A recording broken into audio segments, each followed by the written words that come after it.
Hipertensão arterial, pessoal. A hipertensão arterial é um tema que eu considero extremamente importante, né? Porque além de uma condição de saúde em que afeta muitas pessoas, o seu diagnóstico e o seu tratamento exige uma abordagem multidisciplinar, o que envolve diversos profissionais da saúde. É um tema bastante instigante, né? Porque a sua fisiopatologia e as suas complicações são bastante complexas, o que exige um constante aprimoramento dos conhecimentos e técnicas terapêuticas por parte de nós, profissionais da área da saúde. E eu acredito que a hipertensão arterial seja um tema fascinante, né? Pois ela envolve diversas alterações fisiológicas e genéticas que, além de estar relacionada a diversos fatores de risco, eles podem ser prevenidos, evitados e até controlados, né? Na maioria das vezes a gente consegue controlar se o paciente ele tomar adesão ao tratamento e mudar o estilo de vida, que é a base do sucesso do tratamento, né? É um assunto muito relevante, pois a hipertensão arterial é uma condição de saúde comum que pode levar a diversas complicações, né, se não for tratada adequadamente. Então vamos começar logo e parar de enrolação, né? Porque a hipertensão arterial é um tema bastante complexo, né? Que a gente tem que minuciosamente abordar todas as partes em que ela se divide, né? Vamos estar falando aí da definição da doença, quadro clínico, os tipos de hipertensão, né? Fatores de risco, principais complicações, tratamento. Então vamos lá, pessoal. A hipertensão arterial, ela é definida com base nos valores da pressão arterial sistólica e da diastólica em repouso. De acordo com as diretrizes atuais, os valores iguais ou superiores a 140/90 são considerados elevados e indicativos de pressão arterial. A hipertensão arterial é classificada em diversos estágios com base nos valores de pressão arterial e no risco de complicações cardiovasculares. As diretrizes atuais classificam a PA em estágio 1, pressão arterial entre 140 e 159 mm de mercúrio, ou pressão arterial diastólica entre 90 e 99 mm de mercúrio, com risco moderado de complicações cardiovasculares. Estágio 2, pressão arterial sistólica igual ou superior a 160 mm de mercúrio, ou pressão arterial diastólica igual ou superior a 100 mm de mercúrio, com risco elevado de complicações cardiovasculares. Hipertensão arterial de difícil controle é aquela pressão arterial elevada que, apesar do tratamento medicamentoso adequado, ela pode ser causada por diversos fatores, como obesidade, apneia do sono, ingestão excessiva de sal, entre outros. Além disso, outras classificações de hipertensão arterial, como hipertensão arterial mascarada, que é a pressão arterial normal em consultório, mas elevada fora do ambiente médico, e a hipertensão arterial do avental branco, que é a hipertensão arterial elevada em consultório, mas normal fora do ambiente médico.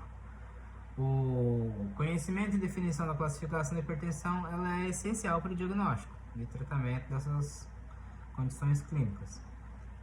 Então, o diagnóstico precoce e o tratamento adequado são fundamentais para prevenir as complicações graves, como as doenças cardíacas, acidente vascular cerebral, insuficiência renal, entre outras.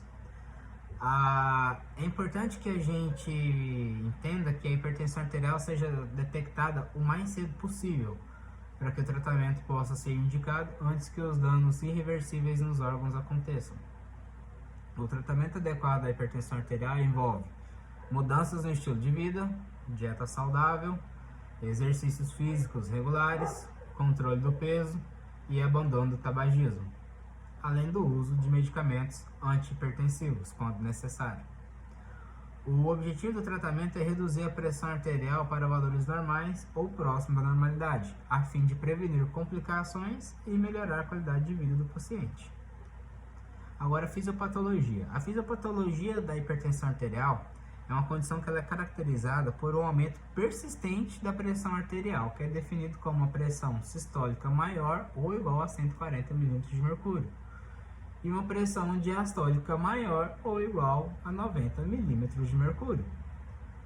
Essa condição afeta cerca de 1/3 da população adulta e é um importante fator de risco para doenças cardiovasculares, como acidente vascular cerebral, infarto agudo do miocárdio e AIC, insuficiência cardíaca.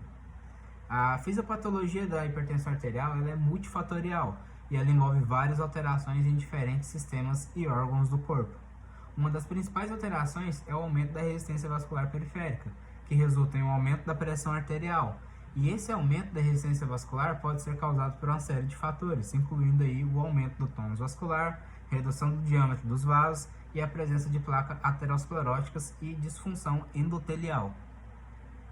Além disso, o sistema renina-angiotensina ele tem um papel fundamental na regulação da pressão arterial.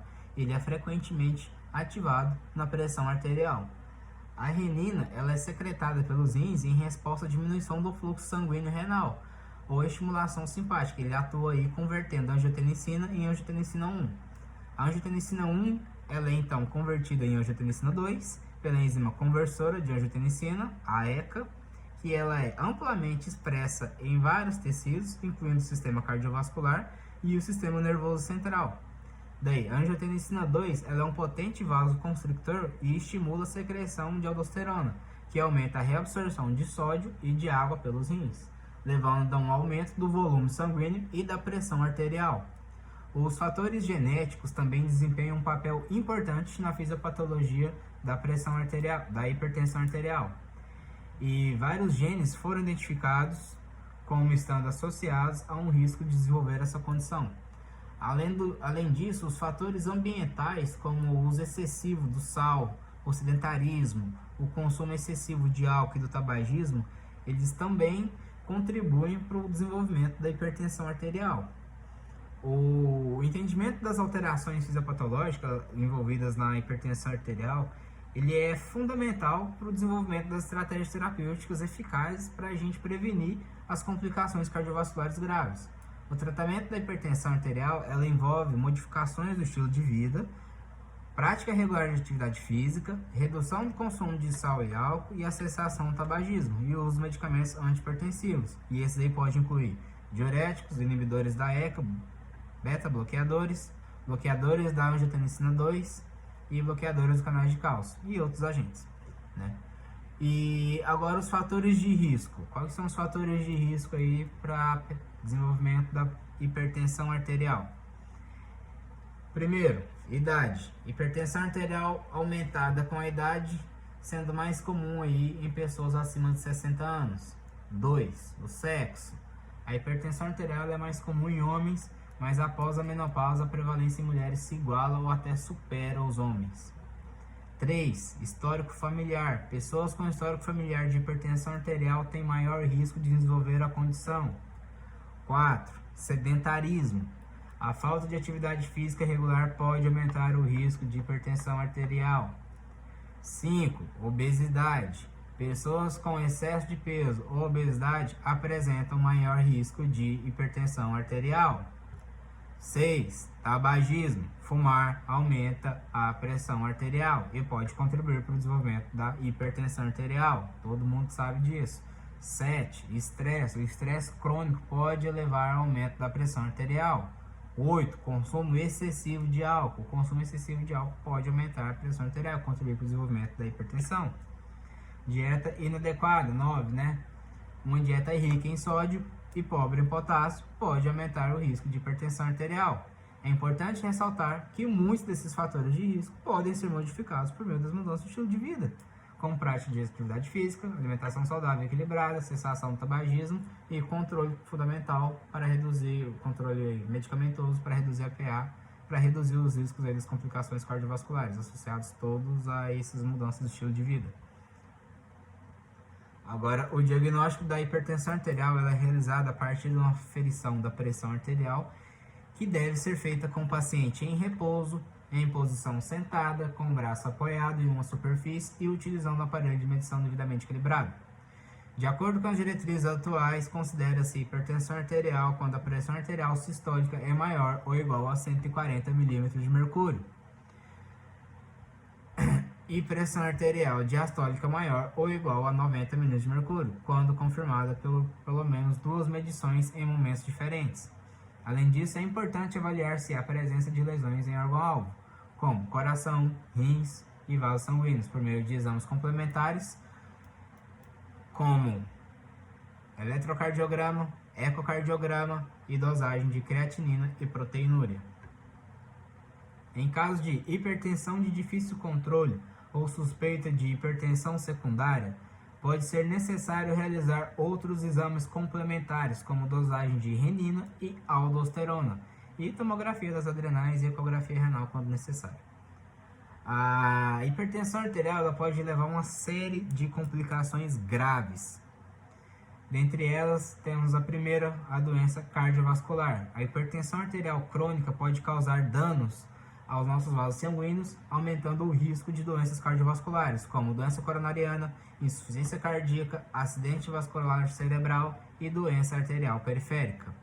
2. Lesões de órgão-alvo. Hipertensão arterial não tratada pode causar lesões em órgãos-alvos importantes, como coração, rins, olhos e cérebro. Por exemplo, pode levar a insuficiência renal, retinopatia hipertensiva, hipertrofia ventricular esquerda e demência. Complicações durante a gravidez. A hipertensão arterial pode levar a pré-eclâmpsia e eclâmpsia durante a gravidez, aumentando o risco de problemas para a mãe e para o bebê. Problemas na visão. A hipertensão arterial pode causar alterações nas visões, como visão embaçada, visão dupla e até mesmo perda da visão. Problemas sexuais. A hipertensão arterial pode levar a problemas sexuais, incluindo disfunção erétil em homens e diminuição do desejo sexual em mulheres. Por isso é fundamental o diagnóstico precoce e o tratamento adequado da hipertensão arterial, a fim de prevenir essas complicações e melhorar a qualidade de vida dos nossos pacientes. A hipertensão arterial na gravidez. A hipertensão arterial na gravidez é uma condição que pode afetar tanto a mãe quanto o feto e pode se apresentar em diferentes formas. A seguir, alguns dos pontos mais importantes sobre o assunto. Vamos lá. A classificação, elas existem diferentes tipos de hipertensão arterial na gravidez, sendo os mais comuns a hipertensão arterial crônica pré-existente, e a hipertensão arterial gestacional e a pré-eclâmpsia, eclâmpsia em si, né? Cada um desses tipos, eles apresentam suas características específicas, sendo importante o diagnóstico correto para o manejo adequado. E os fatores de risco, alguns fatores de risco para o desenvolvimento da hipertensão arterial na gravidez incluem idade materna avançada, histórico de hipertensão arterial na família, obesidade, diabetes e doenças renais prévias e gestações múltiplas. E o diagnóstico ele é feito através da medição da pressão arterial, acompanhado dos níveis ao longo da gestação. Em casos suspeitos de pré-eclâmpsia ou eclâmpsia, os exames adicionais como dosagem de proteína na urina e avaliação da função renal e hepática também podem ser necessários. E o tratamento da hipertensão arterial na gravidez ela depende do tipo de gravidade da condição. Em alguns casos, apenas medidas de mudança do estilo de vida, como dieta, exercícios, podem ser suficientes, mas em outros casos, o uso de medicamentos antihipertensivos pode ser necessário para controlar a pressão arterial e evitar complicações para a mãe e para o feto. Complicações que a hipertensão arterial na gestação pode trazer. Ela pode trazer tanto para a mãe quanto para o bebê na pré-eclâmpsia grave e na eclâmpsia, um acidente vascular cerebral, insuficiência renal e entre outras. Mas para o feto ela pode levar a restrição de crescimento intrauterino, prematuridade e morte fetal. Por isso é importante o diagnóstico precoce do tratamento. E agora vamos falar das crises hipertensivas, pessoal. As crises hipertensivas são classificadas em 2 categorias, emergência hipertensiva e urgência hipertensiva. Ambas situações exigem uma atenção médica imediata, mas diferem em sua relação da presença e ausência de lesões em órgãos-alvo, ok? A emergência hipertensiva ela é caracterizada por uma elevação rápida e significativa da pressão arterial, geralmente acima de 180 por 120 milímetros de mercúrio. associada a sintomas agudos de disfunção em órgãos-alvos, como encefalopatia hipertensiva, edema pulmonar, infarto agudo do miocárdio e insuficiência renal aguda ou dissecção de aorta. O tratamento da emergência hipertensiva geralmente requer uma administração intravenosa de medicamentos para reduzir rapidamente a pressão arterial em níveis seguros. A urgência hipertensiva ela é caracterizada por uma elevação da pressão arterial sem sintomas agudos de disfunção de órgãos-alvos. A pressão arterial ela pode estar elevada acima de 180 por 120 mm de mercúrio, mas geralmente ela é menor do que na emergência hipertensiva. O tratamento da urgência hipertensiva envolve uma administração de medicamentos por via oral para reduzir gradualmente a pressão arterial para níveis seguros, normalmente ao longo de várias horas ou a dias. O objetivo do tratamento das crises hipertensivas é prevenir os danos adicionais aos órgãos-alvos e reduzir o risco de complicações graves. E é importante que os nossos pacientes com crise hipertensiva sejam avaliados e tratados por um médico experiente em um ambiente hospitalar. Ok, pessoal? E para concluir, vamos concluir aqui que a hipertensão arterial ela é uma doença crônica que afeta uma grande parcela da população mundial e ela está associada a diversas complicações, como as principais doenças cardiovasculares, renais e cerebrais. Por isso é fundamental o diagnóstico realizado precocemente e o tratamento seja adequado e individualizado, considerando aí os fatores de risco, comorbidades e as características de cada paciente, certo? E além disso é importante a gente lembrar que a prevenção é a melhor forma de combater a hipertensão arterial. Medidas simples como adotar uma alimentação saudável, praticar atividade física regularmente e evitar o tabagismo e o consumo excessivo de álcool pode reduzir o risco de desenvolver a doença.